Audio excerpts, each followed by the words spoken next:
नमस्कार प्रिय दर्शकों, हाजिर हुआ हूं मैं एक और नया अद्भुत कार्यक्रम लेकर। आज का जो हमारा विषय है बेहद ही महत्वपूर्ण विषय है प्रिय दर्शकों। काफी बार आप सब जब मुझसे प्रश्न पूछते हो या अपनी कुंडली का अध्ययन करवाते हो तो आपका जवाब होता है कि मेरी कुंडली को आप कितने अंक दोगे, मेरी कुंडली कितनी अच्छी है, मेरे बच्चे की कुंडली ज्यादा अच्छी है या मेरी कुंडली ज्यादा अच्छी है। ये सवाल काफी बार मुझसे पूछा जा रहा है आजकल। तो मैंने सोचा क्यों ना आप सबका संशय और भ्रम दूर कर दिया जाए, आप स्वयं देख पाओ कि आपकी कुंडली कितनी बलशाली है और कितनी अच्छी है। प्रिय दर्शकों, आज के कार्यक्रम में मैं कुछ ज्योतिषीय शब्दों का प्रयोग करने वाला हूं। शायद आपको थोड़ा सा समझने में दिक्कत आए, लेकिन मैं अपने ज्ञान और सामर्थ्य के अनुसार आपको बेहद ही सरल भाषा में समझाने का प्रयत्न करूंगा। तो प्रिय दर्शकों, सबसे महत्वपूर्ण बात, इससे पूर्व में मैंने एक कार्यक्रम किया था जहां मैंने आपको बताया था कि ग्रहों को आप बांट के देखिए कि मित्र राशि में है, स्व राशि में है, शत्रु राशि में है। वो वीडियो पूर्व में मैंने बनाई थी, आज से 6 माह पूर्व। उस वीडियो को जाके आप देख सकते हैं। अब उसको देखने के पश्चात आप इस वीडियो को देखेंगे तो आपको और चीजें आपकी समझ में आ जाएंगी। तो क्या था प्रिय दर्शकों, उसमें मैंने पहले भी कुंडली को 5 भागों में बांटा था और बताया था आपको कि आपकी कुंडली कितनी मजबूत हो सकती है, आप स्वयं जान सकते हैं। आज का भी विषय मेरा वही है कि आपकी कुंडली कितनी मजबूत है, ये आप स्वयं आज जान पाएंगे और देख पाएंगे प्रिय दर्शकों। तो उसके लिए सबसे पहले जो मैंने आज आप चुना है, जिसके कारण सब कुछ ही कुंडली में देखा जाता है, वो है लग्नेश। प्रिय दर्शकों, लगन और लग्नेश कुंडली का सबसे महत्वपूर्ण भाग में से एक है प्रिय दर्शकों। लगन आप, लग्नेश भी आप। प्रिय दर्शकों, जो आपका लग्नेश है वह स्वयं आप हो। प्रिय दर्शकों, वो कहां बैठा है आज मैं आपको ये बताने वाला हूं। अगर आपके जीवन काल के अंदर महत्वाकांक्षाएं बहुत है, आकांक्षाएं बहुत है और आप अपने जीवन में कुछ करना चाहते हो, आगे बढ़ना चाहते हो, तो उसके पीछे प्रिय दर्शकों आप सदैव मेरी बात को याद रखिएगा, आपका लग्नेश ही है। लग्नेश ही है जो आपकी महत्वाकांक्षा और आकांक्षाएं जो आपके जीवन काल के अंदर जगा के रखता है। प्रिय दर्शकों, अगर आपकी जन्म कुंडली के अंदर लग्नेश ही कमजोर हो जाए, लग्नेश ही खराब अवस्था में जाके बैठ जाए, तो शायद आप अपनी जिंदगी में आगे नहीं बढ़ पाओगे। आप देखिएगा कि लग्नेश किस भाव में बैठा हुआ है, कैसी अवस्था में, मैं आपको यही आज आप बताने वाला हूं, जिसके जरिए आप जान जाओगे कि आपकी कुंडली में अगर लग्नेश जिन भाव में मैं बता रहा हूं, अगर उन भाव में बैठा हुआ है तो आपको बिल्कुल भी परेशान होने की जरूरत नहीं है। आपकी कुंडली बेहद अच्छी है और आप जीवन में सफल अवश्य हो पाएंगे। प्रिय दर्शकों, तो मैं लग्नेश को आपको समझाऊं। अगर आपका लग्नेश कहीं खराब भाव में जाके बैठा हुआ है तो क्या आपकी महत्वाकांक्षाएं और आकांक्षाएं नहीं रहेंगी आपके जीवन के अंदर? अगर आपका कर्म भाव मजबूत हो जाए प्रिय दर्शकों वहां पे, तो क्या आप कर्म करने वाले नहीं बनेंगे? क्या आप कर्म में विश्वास करने वाले नहीं होंगे? या अपने कर्म, अपने बदौलत, अपने कर्म की बदौलत कार्यरत करके क्या आप जीवन में सफल नहीं हो सकते? बिल्कुल हो सकते हैं प्रिय दर्शकों, बिल्कुल हो सकते हैं। मैं इस बात को बिल्कुल भी मना नहीं करूंगा कि आप नहीं हो सकते। मैं कहूंगा हाँ, आप अवश्य सफल हो सकते हैं। लेकिन जो बातें आज मैं आपको बताने वाला हूं, उन बातों को आप गौर करिएगा और देखिएगा। अगर वो चीजें आपकी कुंडली में घटित हो रही हैं तो कहीं ना कहीं आप मेहनत करके भी, कई बार आपने देखा होगा, आप खूब प्रयास और खूब मेहनत और कर्म करते हैं अपने जीवन में, लेकिन फिर भी आप उतनी सफलता अपने जीवन काल में अर्जित नहीं कर पाते हैं। वही विषय आज मैं आपके लिए लेके आया हूं। यही, क्या लाभ भाव आपका मजबूत है तो क्या आपकी महत्वाकांक्षाएं नहीं होंगी? क्या आप लाभ नहीं कमाओगे अपने जीवन काल के अंदर? पैसों के पीछे नहीं जाओगे लाभ कमाने के लिए? इस पे भी मैं आज आपको बताने वाला हूं। क्या आपका भाग्य मजबूत है तो आपका भाग्य आपका साथ नहीं देगा? मान लेते हैं आपका भाग्येश और दशमेश मजबूत है आपकी कुंडली के अंदर, तो दोनों का आपको साथ मिलेगा, भाग्य का भी कर्म का भी। लेकिन उसके बावजूद भी ऐसा जातक जिस मुकाम पे पहुंचना चाहिए या जाति का नहीं पहुंच पाता है, कहीं ना कहीं दिक्कत आ जाती है, रुकावट आ जाती है। तो वो क्यों प्रिय दर्शकों? चलिए प्रिय दर्शकों, यही बात मैं आपको बताने वाला हूं। आप अपने लग्नेश को देखिए, जन्म कुंडली में आप 5 भागों में बांट दीजिए। 1 से जो 12 भाव है जन्म कुंडली के, यही बात है प्रिय दर्शकों जो मैं समझाना चाह रहा हूं, जो आपको समझनी है। गौर कीजिएगा प्रिय दर्शकों, अपनी जन्म कुंडली में 1 से 12 भाव जो आपकी कुंडली के हैं, उनको 5 भागों में बांट देना है। आपको डिवाइड कर देना है 5 भागों में। कैसे करना है प्रिय दर्शकों, मैं आपको बताता हूं। देखिए कि आपका लग्नेश, आपने हमेशा मेरे कार्यक्रम में मेरे मुख से हमेशा आपने सुना है, अगर जन्म कुंडली का सबसे महत्वपूर्ण कोई ग्रह या भाग है तो वो लग्नेश है। अगर वो ही जीवन काल में मजबूत हो जाए तो और चाहे कितने भी राजयोग हो, उनमें वो सफलता अर्जित करेंगे, वो राजयोग भी काम जरूर करेंगे जीवन के अंदर। अगर लग्नेश ही कमजोर पड़ जाए या लगन ही खराब हो जाए तो चाहे कितने भी राजयोग हो वो कमजोर पड़ जाते हैं, उनका प्रभाव आपके जीवन काल में देखने को नहीं मिल पाता। तो आप देखिए कि आपके लग्नेश 1 से 12 भाव में कहां बैठे हुए हैं, वहां से आपको पता चल जाएगा आपकी जन्म कुंडली कितनी मजबूत है प्रिय दर्शकों। तो जो सबसे पहला मैं जिसको नंबर देता हूं 1 से 12 भाव को, वो है प्रिय दर्शकों केंद्र के भाव। जन्म कुंडली में आप देखिए कि आपका लग्नेश कहीं केंद्र के भाव में तो नहीं बैठा हुआ है। 1, 4, 7, 10 ये जो है प्रिय दर्शकों जन्म कुंडली के केंद्र के भाव है। पहला घर, चौथा, सातवां, 10वां, अगर यहां पे आपका लग्नेश बैठा हुआ है तो आपकी कुंडली बेहद ही जबरदस्त है और आपको राजयोगों का भी फल मिलेगा और आपको सफलता भी अवश्य मिलेगी। आपकी महत्वाकांक्षा और आकांक्षाएं जागृत रहेगी प्रिय दर्शकों। दूसरे नंबर पे जो आता है प्रिय दर्शकों वो केंद्र और त्रिकोण का भाव आता है प्रिय दर्शकों। पहला घर, पांचवा घर, नौवां घर। देखिए आपकी जन्म कुंडली में लग्नेश कहीं पहले घर में बैठा है, पांचवें में बैठा है या नौवें घर में बैठा हुआ है तो भी प्रिय दर्शकों ये दूसरे नंबर पे आ जाता है। उसके पश्चात प्रिय दर्शकों आपको देखना है कि लग्नेश दूसरे घर में या 12वें घर में बैठा है तो इसको जन्म कुंडली में तीसरे नंबर पे लिया जाएगा। आपका जो लग्नेश अगर वो दूसरे और 12वें घर में जाके बैठा हुआ है तो तीसरे नंबर पे आएगा प्रिय दर्शकों। ये चौथे नंबर पे आएगा प्रिय दर्शकों तीसरा भाव, छठा भाव और 11वां भाव, लाभ भाव। मैं आपको समझाऊंगा क्यों, इनके पीछे कारण क्या है वो भी मैं आज आपको बताने वाला हूं। आप देखिए कि आपका लग्नेश कहीं तीसरे, छठे या 11वें घर में बैठा हुआ है तो लग्नेश कहीं ना कहीं कमजोर है, चौथे नंबर पे वो उपाधि लिए हुए है प्रिय दर्शकों। और जो सबसे खराब भाव माना गया, जहां लग्नेश जाके बैठ जाना सबसे खराब माना गया, वो है जन्म कुंडली का अष्टम भाव प्रिय दर्शकों। तो हमने 1 से 12 भाव जाने जन्म कुंडली के, जहां हमने 12 भावों को बांट दिया और लग्नेश को बांट के देखा कि लग्नेश आपकी कुंडली में किस अवस्था में बैठा हुआ है। प्रिय दर्शकों यह तो बताने की जरूरत ही नहीं है, केंद्र के भाव सदैव आपने सुना है बेहद मजबूत होते हैं, ये आप हमेशा से जानते हुए आए हैं। और जब जो दूसरे जो मैंने आपको बताया, जो लग्नेश दूसरे जो मैंने भाग बांटा है केंद्र का, पंचम और नवम, अगर इनमें बैठ जाता है प्रिय दर्शकों लग्नेश जाके तो ये बन जाता है केंद्र त्रिकोण राजयोग, जो आप जानते हैं सदैव हमेशा सुनते आ रहे होंगे।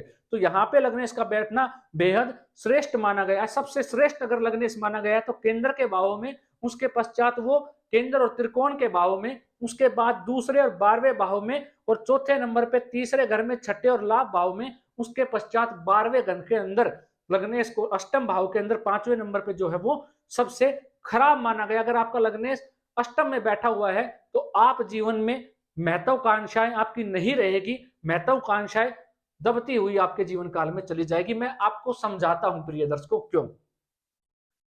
अगर धन भाव में आपका लग्नेश जाके बैठ जाता है प्रिय दर्शकों, केंद्र और त्रिकोण को समझाने की तो आवश्यकता ही नहीं है, यहां तो लग्नेश सर्वश्रेष्ठ रिजल्ट देगा।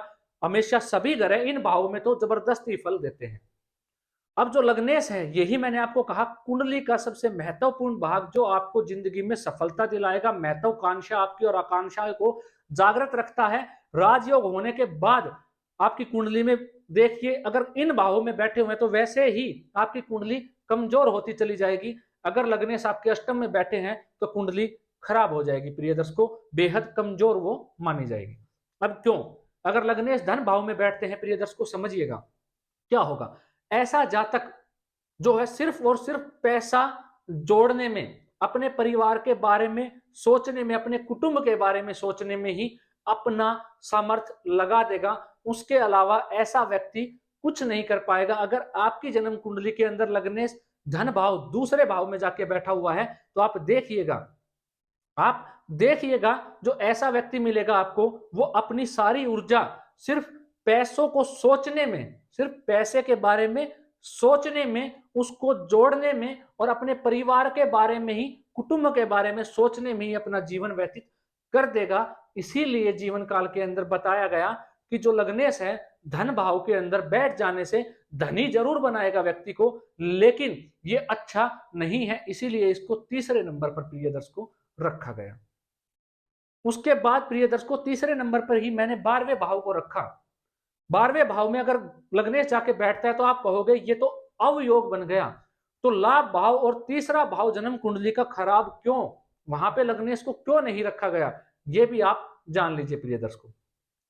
अगर तीसरे घर का मालिक जाके लगन में बैठ जाए, लग्नेश जाके तीसरे घर में बैठ जाए, तो ऐसा जातक आजीवन पराक्रमी बन के रह जाता है। वो पुरुषार्थ ही करता रह जाता है अपने जीवन काल के अंदर, सिर्फ पुरुषार्थ ही उसका सहारा होता है। पुरुषार्थ करता करता करता उसके जीवन जो है वो व्यतीत हो जाता है। वो अपने जीवन काल में ज्यादा लाभ नहीं ले पाता, सिर्फ पराक्रम दिखाने का कार्य करता है अपने जीवन काल के अंदर। पराक्रम से प्रिय दर्शकों सब कुछ अर्जित नहीं किया जा सकता, ये आपको भी पता है, आप भी जानते हो। पराक्रम तो हर कोई इंसान कर लेगा, कर भी लेता है, लेकिन पराक्रम से सब कुछ प्राप्त नहीं होता, राजयोग नहीं उसमें प्रभाव दे पाते हैं। अब यही जो छठा भाव है उसमें भी अवयोग बन जाता है, लेकिन वो 12वें भाव के बाद क्यों रखा ये भी मैं आपको बता देता हूं। अब 12वें भाव की बात कर लेते हैं। अगर लग्नेश 12वें घर में जाके बैठ जाता है, 12वां घर है प्रिय दर्शकों मोक्ष का, व्यय का। आपके जीवन काल में जितना व्यक्ति आध्यात्मिक दुनिया से जुड़ जाएगा, 12वें घर से अगर आध्यात्मिक दुनिया से, आध्यात्मिक से ऐसा जातक जुड़ जाता है, कर्म पाठ पूजा पाठ से ऐसा व्यक्ति जुड़ जाता है, तो ये बेहद ही श्रेष्ठ माना जाएगा प्रिय दर्शकों। आप अपने जीवन काल में जितना आपके में व्यय होगा, ऐसा जातक उतना ही आगे बढ़ने के लिए प्रयत्नशील हो जाता है, उतना ही वो आगे बढ़ता चला जाता है। जितना अपने आप का व्यय करेगा, किसका व्यय करेगा, लग्नेश आप स्वयं है प्रिय दर्शकों। जितने भी ये योग हैं उनका फल कौन लेता है, उनका फल स्वयं हम भोगेंगे। हम कौन है, लग्नेश है। तो जो लग्नेश 12वें घर में जाके बैठेगा तो व्यय होगा, किसका व्यय होगा, हमारा व्यय होगा। जितना आदमी तपेगा, जितना आदमी बाहर निकलेगा उससे, उतना ही वो जीवन में श्रेष्ठ होगा, जीवन में आगे बढ़ेगा और तरक्की करेगा प्रिय दर्शकों। और मोक्ष का रास्ता भी 12वें घर से ही देखा जाता है।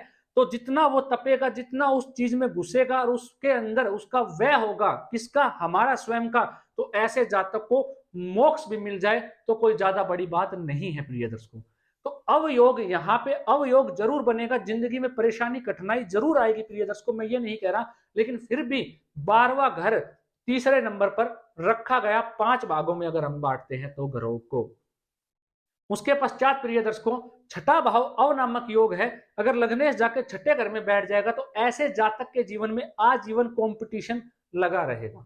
ऐसा जातक रोगी रहेगा, रोगों से लड़ने में, रोग रिपु ऋण से लड़ने में ही उसका लग्नेश जब अपनी सारी ताकत गवा देगा, तो उसके पश्चात वो राजयोग कहाँ काम करेंगे, क्योंकि उसके लग्नेश ने अपना सारा सामर्थ्य कहाँ लगा दिया, उसको रोगों से बचाने में, शत्रुओं से बचाने में और ऋण से बचाने में प्रिय दर्शकों। तो छठे भाव को चौथे नंबर पे रखा।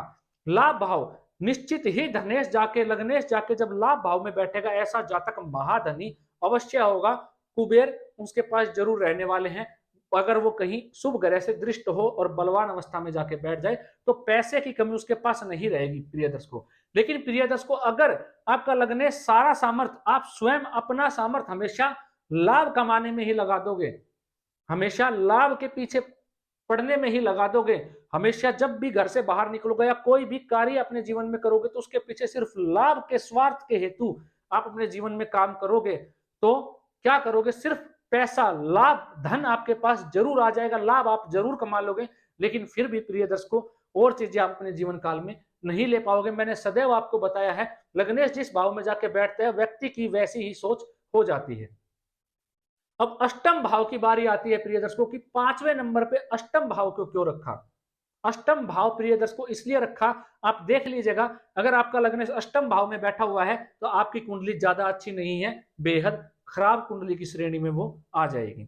अष्टम भाव में जब भी कोई ग्रह जाके बैठ जाता है तो अच्छा नहीं माना गया। अगर लग्नेश अष्टम में जाके बैठ जाए तो ऐसा व्यक्तित्व जो है वो खोया खोया हो जाएगा, उसके जीवन में आकस्मिक घटनाएं बहुत घटने लग जाएंगी और वो ज्यादा खुल के अपने आप को बाहर नहीं निकाल पाएगा अपने व्यक्तित्व को। क्यों? क्योंकि गुप्त भाव है अष्टम भाव, ऐसा जातक गुप्त रहेगा। पहले भी मैंने इस पे कार्यक्रम करके आपको बताया था, समझाया था अष्टम भाव के ऊपर। अगर लग्नेश अष्टम भाव में जाके बैठ जाए, अष्टम भाव का मालिक जाके लगन में बैठ जाए, तो ऐसे जातक या जातिका का व्यक्तित्व खोया खोया सहमा सहमा हो जाता है। ऐसा जातक अपने आप से बाहर नहीं आ पाता, क्योंकि अष्टम भाव गुप्त भाव है। उसके जीवन में जो भी घटनाएं होंगी, आकस्मिक घटनाएं बहुत ज्यादा घटा करेंगी, और उसके साथ दुर्घटना भी सबसे ज्यादा होने लगेगी। प्रिय दर्शकों, दुर्घटनाएं भी बहुत ज्यादा उसके साथ घटित होंगी। अचानक से कोई भी दुर्घटना उसके साथ हो जाया करेगी, जिसका उसको पता भी नहीं होगा। इसलिए अष्टम भाव को खराब माना गया। लग्नेश का अष्टम में जाके जिस चीज का आपको पता ही नहीं है, वो चीज अगर आपके जीवन काल में घटना शुरू हो जाए जो आपने कभी सोची ना हो, तो क्या होगा प्रिय दर्शकों? मानसिक पीड़ा, मानसिक परेशानी जीवन काल के अंदर आ जाती है। अगर ग्रस्त जीवन के लिए देखें तो अष्टम भाव बेहद खराब। अगर भोगी जो होते हैं उनके लिए भी देखें तो अष्टम भाव खराब। अगर साधु संत या धर्म से जुड़ने वाले व्यक्तियों के लिए देखें तो अष्टम भाव उनके लिए ठीक है। लेकिन जो गृहस्थ आश्रम में जो जीवन व्यतीत करता है, जो जातक या जाति का, उनके लिए अष्टम भाव में आ जाना लग्नेश का बिल्कुल भी अच्छा नहीं माना गया, बेहद ही खराब उसको माना गया है। क्यों माना गया ये मैंने आपको समझाया और बताया भी प्रिय दर्शकों। अष्टम भाव ही वो भाव है, लगने से अष्टम आयु और मृत्यु दोनों अष्टम भाव से देखी जाती है। तो उसके जीवन के अंदर पता नहीं कब कौन सी घटना घट जाए, ये आप भी नहीं जानते और ना कोई बता पाएगा। तो और ऐसा जातक का मान सम्मान भी हमेशा दबा रहता है, बाहर नहीं आ पाता, समाज में ज्यादा अपना नाम नहीं कर सकता अगर लगने अष्टम भाव में जाके बैठा हुआ है। तो कुंडली को 5 भागों में बांटिए अपनी को, और देखिए ये सवाल अपने स्वयं से पूछिए, अपने आप से पूछिए कि आपकी कुंडली कितनी ताकतवर है या कितनी मजबूत है। प्रिय दर्शकों, ये आप स्वयं जान जाएंगे। पुरानी वीडियो देख लीजिएगा, उसके पश्चात ये देख लीजिए। आप कभी ये सवाल किसी से भी नहीं करोगे, किसी भी ज्योतिषी से नहीं पूछोगे कि आपकी कुंडली कितनी मजबूत है। आप स्वयं इसके हकदार बन जाओगे, स्वयं जान जाओगे। प्रिय दर्शकों, 5 भागों में बांटकर देख लीजिएगा आपके लग्नेश कहाँ बैठे हुए हैं, तो आप स्वयं कहोगे हाँ मेरे साथ ऐसा ही है मेरी जन्म कुंडली में। तो सबसे लास्ट में जो खराब भाव है वो अष्टम भाव है। सबसे मजबूत मैंने आपको बताया। देखिए कुंडली को और देखिए, मिलान करके देखिए अपनी कुंडली, अपने बच्चों की किसकी कुंडली ज्यादा मजबूत है। तो प्रिय दर्शकों, इजाजत दीजिए मुझे। आज के लिए इतना ही। ऐसे ही कार्यक्रम मैं आपके लिए लेकर आ रहा हूं। जो आपके सवाल है उन्हीं को मैं अपने कार्यक्रम में के माध्यम से बताने की कोशिश करता हूं, ताकि आपके जो सवाल आप पर्सन जो मुझसे कमेंट के माध्यम से भी पूछते हो, उनका जवाब वीडियो के माध्यम से दिया जा सके और आपको समझाया जा सके, ताकि आप स्वयं घर बैठे इस कार्यक्रम के माध्यम से समझ पाओ। तो प्रिय दर्शकों, मिलता हूं ऐसा ही कोई अगला अद्भुत कार्यक्रम लेकर। आज के लिए इतना ही। नमस्कार।